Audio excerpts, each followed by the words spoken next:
Apakah oral seks itu dosa bagi suami istri?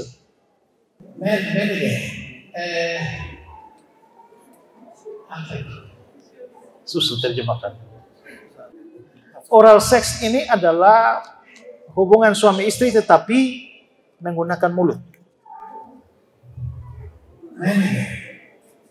Tadi pertanyaan tadi pertanyaan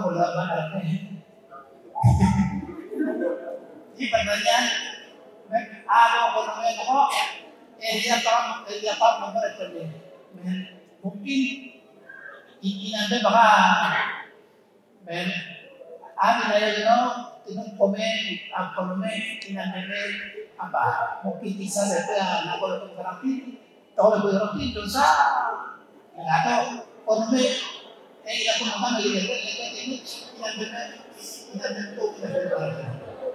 ya, ini memang menjadi salah satu problem etika Kristen.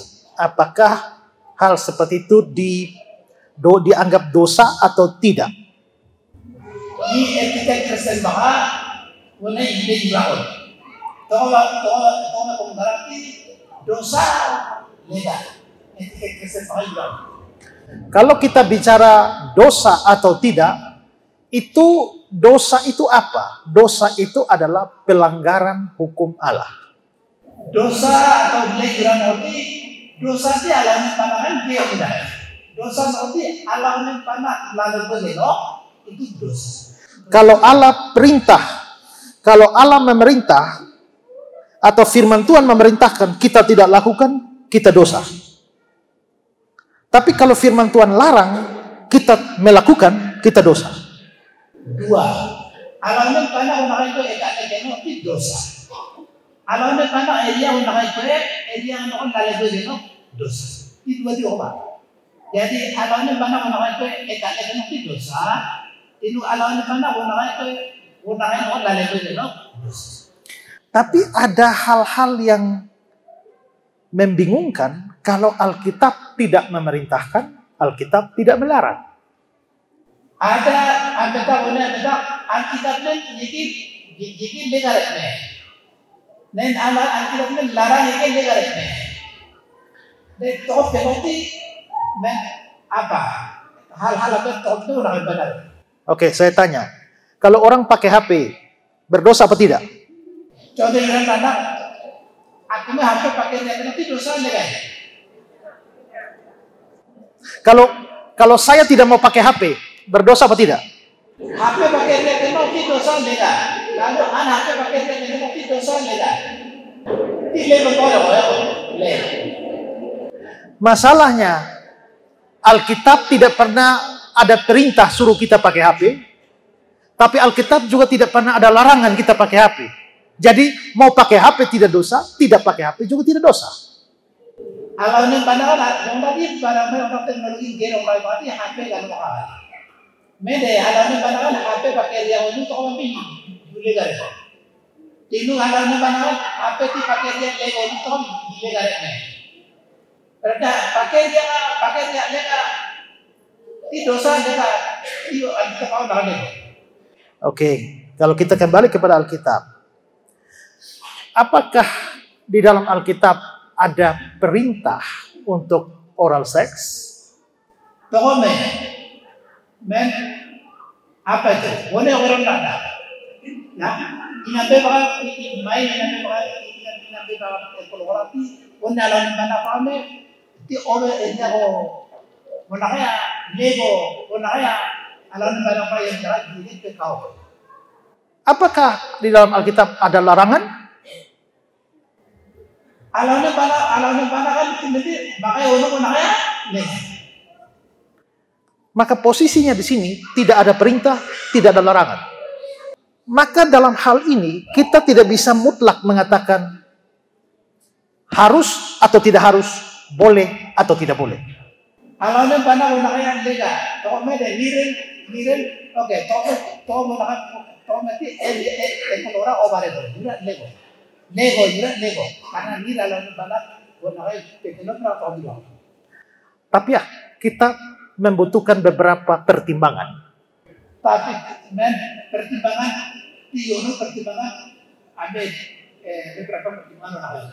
Pertama, bahwa Allah menciptakan manusia, memerintahkan manusia untuk kawin, ada mandat untuk berketurunan, dan itu melibatkan hubungan seks, dan untuk itu Allah telah menciptakan organ-organ untuk hubungan seks.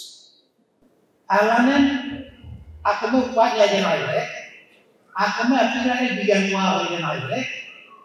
Itu mana aku lampu nanu, itu aku ini lampu kolonan, kolongan supaya aku menjadi apa kolongan itu alanan obat Islam.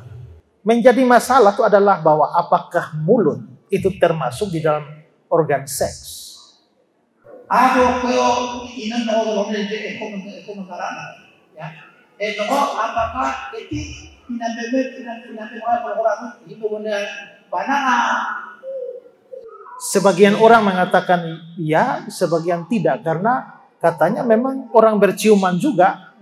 Mungkin budaya kita cium di hidung, tapi orang di barat sana mereka cium pakai mulut. Jadi mereka tetap menganggap bahwa mulut itu termasuk dalam bagian organ seks. Jadi ada pro kontra di situ. Ini mana pengaruh lah. Ini kebetulan kau lagi kau berada kau ini kau lagi.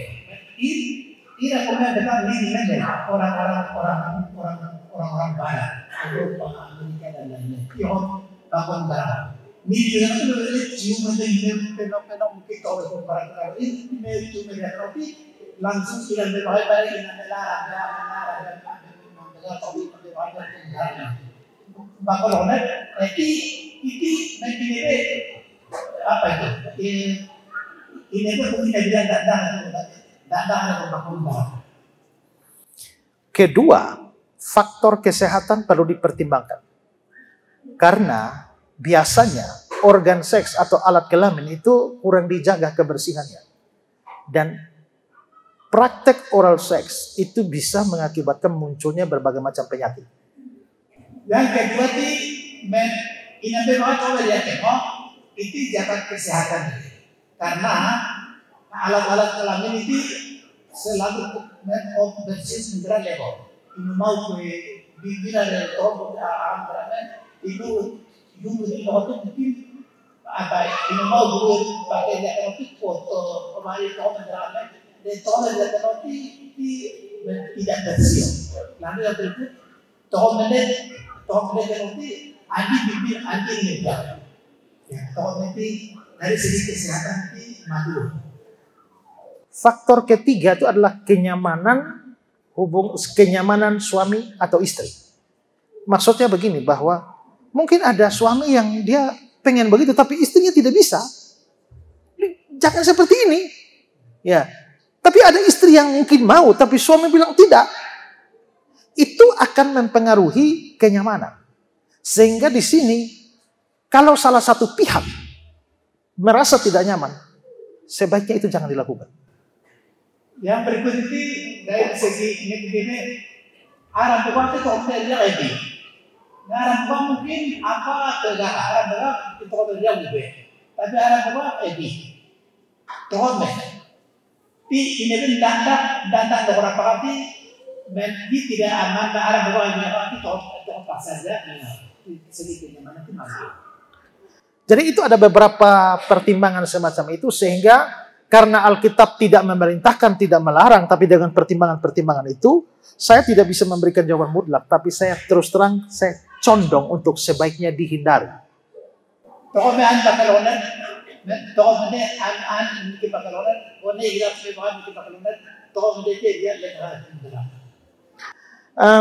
Memang seperti Bapak bilang tadi, pengaruh media sekarang ini, apalagi di TikTok yang kadang-kadang muncul yang seronok-seronok dan sembarangan. Terus terang saya jengkel sekali melihat perempuan-perempuan yang kayaknya tidak mau pakai pakaian lagi. Ya, tapi publikasikan di video. Ini mempengaruhi pikiran banyak orang dan bisa membuat kita jatuh dalam perzinahan, berzina di dalam hati dan pikiran, seperti kata Tuhan Yesus. Siapa melihat seorang perempuan lalu menginginkannya, dia sudah berzina dalam hati. Menurut saya ini media sosial ini bikin banyak kita berzina dalam hati. Jadi Ini sesuatu yang harus kita jaga. Walaupun saya tidak memberikan jawaban mutlak karena seperti saya bilang tidak ada perintah, tidak ada larangan, tapi dengan beberapa pertimbangan itu saya lebih condong untuk sebaiknya dihindari. Oh ya, men. Media masalah dia kalau oleh ada kapan apa jumbo benar, jumbo benar. Anda tahu dulu kalau itu tidak benar. Nah, jadi akan benar-benar dari segi pikiran, mata, hati, dosa dalam pikiran mau jadi men hal-hal yang kan dia alam bikin pakai orang jadi baik. Pertanyaannya dalam arti ini malu dia kalau orang lain jangan berarti mungkin ini yang mengarah orang ini prakteknya itu mengarah padahal itu malu kalau orang tapi itu malu betul. Ya, jawaban saya ini masih bisa digugat. Tapi ya, itu yang bisa saya berikan.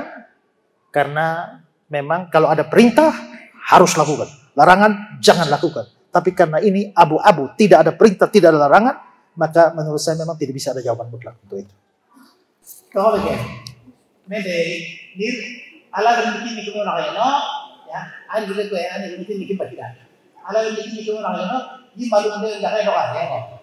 Ala bikin orang lain, di malu dia doa berarti di data dia juga bikin lain, kalau dia jalan. Dan ala bikin hindar ya waktu itu apa? Oke. Kita ke pertanyaan berikut. Cara menyelesaikan pemimpin jemaat yang tidak antusias terhadap penyelenggaraan seminar-seminar dan luka karya. Bagaimana kalau ada pemimpin jemaat yang tidak senang dengan ada seminar-seminar luka karya kira-kira begitu. Ya, ada pertanyaan. Nah, kok beda? Ada jemaat, ada diaken, ada pimpinan gereja, atau maksud pimpinan jemaat. Seminar kan lebih, menjadi siapa karya tahu dia lebih. Tahu ini bangun karakter, nangkep beda.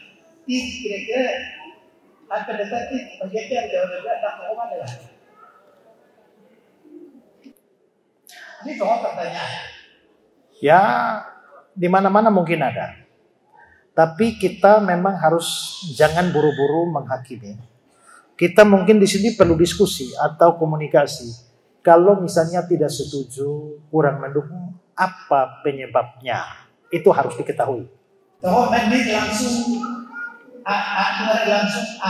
imadugo. Nah, aku belum tahu apa negara. Langsung hakimi tak tahu lagi. Atau nah aku belum tahu apa negara. Pipa itu wala iba banguno o ina anda dulu ginu baru o yodo pipa itu terbendah mungkin tidak ada mungkin awal gitu kan anda kan mungkin gitu kan toba itu malu untuk toba sudah mereka nah ini dulu toba kan itu mungkin ada agenda tuh ane toba cerita kan mana ini boleh kan cara ini malu tahun berapa ini pipa atau pipa ini ya. Saya beri contoh. Pernah ada kelompok pemuda yang mau bikin acara seminar, lalu mengundang pembicara dari luar. Setelah mereka majukan proposalnya ke gereja, saya waktu itu ketua majelis.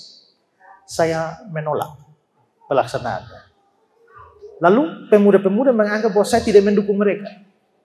Padahal bukan karena itu. Pertama, saya tidak tahu dengan jelas ini pembicara yang mereka undang ini dari mana. Ajarannya seperti apa. Saya betul-betul menjaga gereja saya dari ajaran yang benar. Kalau mereka tahu-tahu datang bawa pembicara, tiba-tiba datang omong aneh-aneh. Kan saya susah sendiri. Itu pertama. Kedua adalah ini mau dekat akhir tahun, di mana kebutuhan dana gereja itu begitu banyak untuk pembiayaan Natal setiap komisi departemen. Kalau kalian paksakan hari ini kita bisa kolaps keadaan keuangan. Jadi over tahun depan dan pembicaranya komunikasi dulu dengan saya. Saya tolak itu acara. Tapi pemuda ngomel karena menganggap bahwa ketua majelis tidak mendukung pelayanan rohani dari pemuda. Saya tidak mendukung, bukan tidak mendukung, tapi pada waktu itu ada alasan tertentu. Nah, jadi ketika orang agak menolak atau keberatan, kita harus betul-betul komunikasi di sini. Apa sih yang menyebabkan tidak? Apa memang tidak suka atau ada problem-problem atau ada hal-hal prinsipil lain yang perlu dipertimbangkan? Saya kira begitu. Walaupun saya akui juga bahwa kadang-kadang ada pendeta-pendeta juga yang anti terhadap acara KKR atau seminar, itu juga ada. Ya, tapi yang penting komunikasi dengan baik. Contoh ane gereja di Warakoy. Ketua majelis una kami kemudian KKR seminar di balik apa proposal gereja bawah di Warakoy. Warna bakuanan agi seminar dan lekun jora. Jora mau yang di Bakolongnet, ketua majelis izin halangi negara ketua majelis izin tolak negara madu itu negara Bakuwarakoy. Padahal di Bakolongnet, seminar dari ayat negara lain gereja lain yang anak-anak lainnya itu negara mereka ajaran dari negara yang dipilih Minggulet di gereja minggulet. Itu alasan pertama. Itu sebabnya seminar di pengajaran Heber orang hati jangan sampai seminar apa tadi orang itu di pengajaran Heber orang ada salah yang berarti malu hari ini pakai ahli maaf murah. Itu satu. Yang kedua, Desember hari ngajar dan ya baru memakai kebutuhan datang pengajian minta kamu api dari orang baru seminar dia aja kan semua program gereja ngajar baru dengar apa ini apa mungkin tidak lebih dibilang banyak alasan-alasan yang lagi alasan orang kenal orang ajar tak ini itu bakal orang ketua majelis manugo ini sebenarnya di negara ini kebenaran ini obatnya penggigiran megang bego atau ide yang bawa orang jadi biasanya anggota seminar yang mengajar itu bukan hanya malu batok bego atau mungkin ada gereja tempat ini orang negara oke.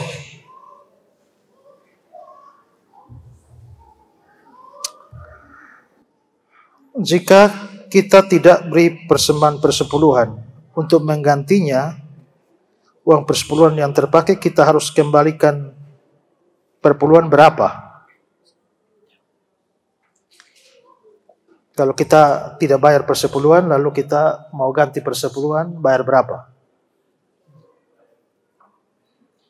Ya bayar persepuluhan itu. Ya. Kan yang tidak dipakai kan persepuluhan. Yang mau bayar lagi ya bayar 1/10 itu. Gitu aja. Kalau di persembahan persepuluhan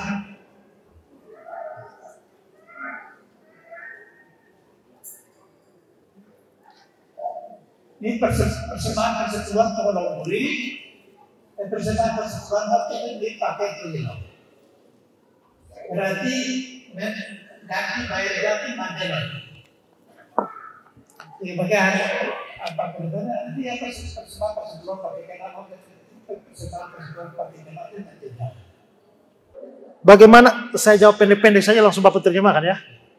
Bagaimana caranya kita tuntun anak-anak untuk terima Yesus sebagai Tuhan dan Juru Selamat? Harus rajin menginjili mereka. Pertama, orang tua. Kedua, guru sekolah minggu harus beritakan Injil. Dari mimbar gereja harus beritakan Injil. Jadi tuntun percaya dengan cara beritakan Injil.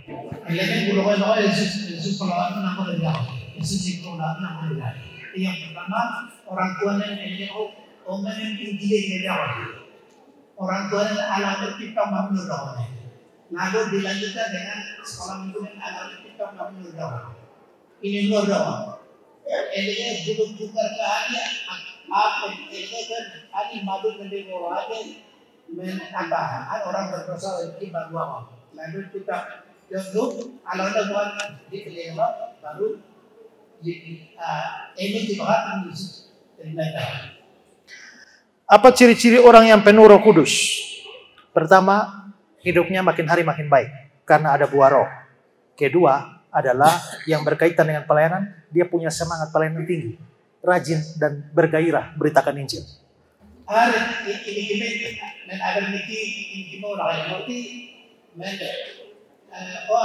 Dari hari ke hari berubah ini kona nanti yang berarti men alaunya pada kau ibadah lo alam ibadah lo ini kali nanti jelas kenapa. Kami sudah menjadi orang yang terima Yesus sebagai juru selamat dan Tuhan. Apakah memberikan bantuan bagi orang-orang lain yang belum percaya atau belum anak Tuhan itu dosa atau tidak? Tergantung bantuan apa.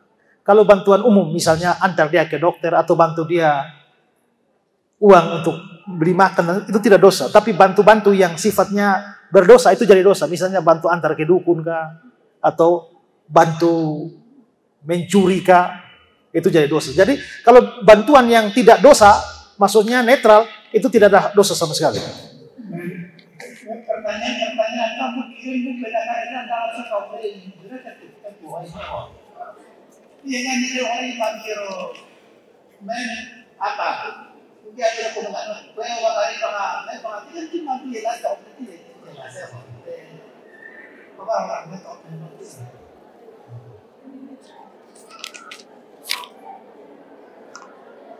Oh ano? Di waktu hari saksi Ya. Saya jawab pendek-pendek saja ya. Bagaimana dengan orang sudah nikah, lalu dia tinggalkan istri pertama, lalu nikah dengan istri kedua, istri ketiga, lalu melayani sebagai majelis gereja? Harusnya tidak boleh. Bagaimana dengan nasib anak-anak dari istri kedua, istri ketiga? Apakah mereka dibaptis? Selesaikan dulu urusan rumah tangga, baru anak-anak dibaptis. Karena anak-anak kita dibaptis atas dasar iman dan kepercayaan orang tua.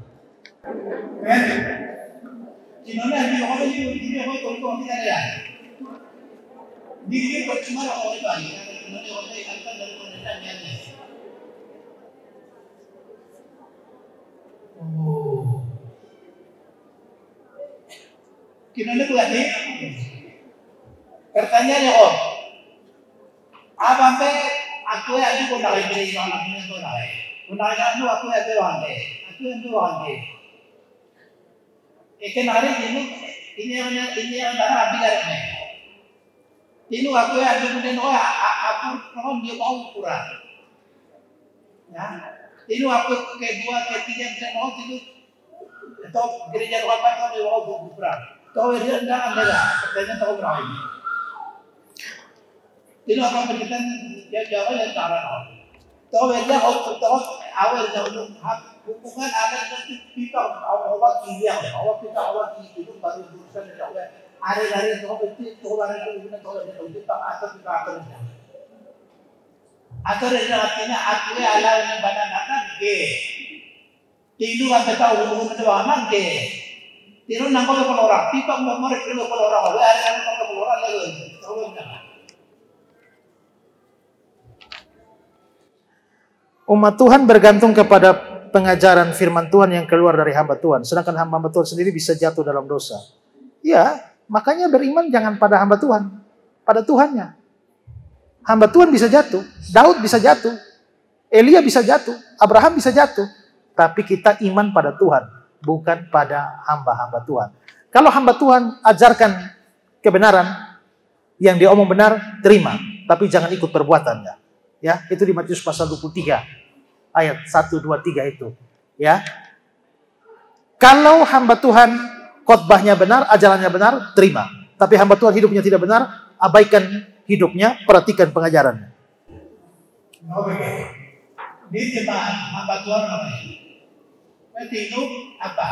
Alurnya yang jual itu hamba Tuhan jatuh dalam dosa bagaimana? Nah jadi di dalamnya umumnya hamba Tuhan percaya dia atau Allah percaya dia.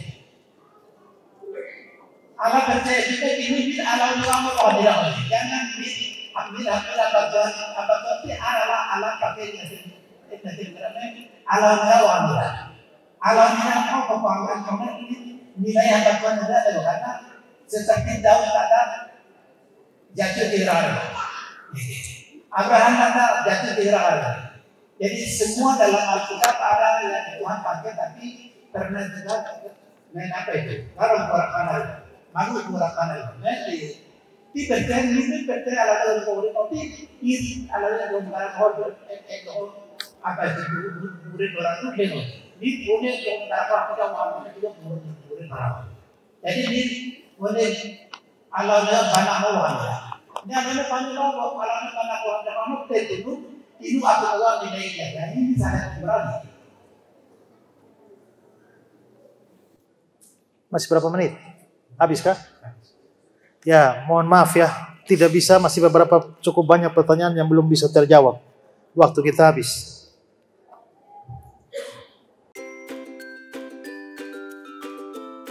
Yayasan Karya Bakti Esra Soro atau disingkat KABES hadir sebagai wadah untuk memberitakan Injil dan melayani secara holistik. Yayasan ini didirikan oleh Pendeta Esra Alfred Soro di Kota Kupang, Nusa Tenggara Timur dan bergerak di bidang sosial dan keagamaan.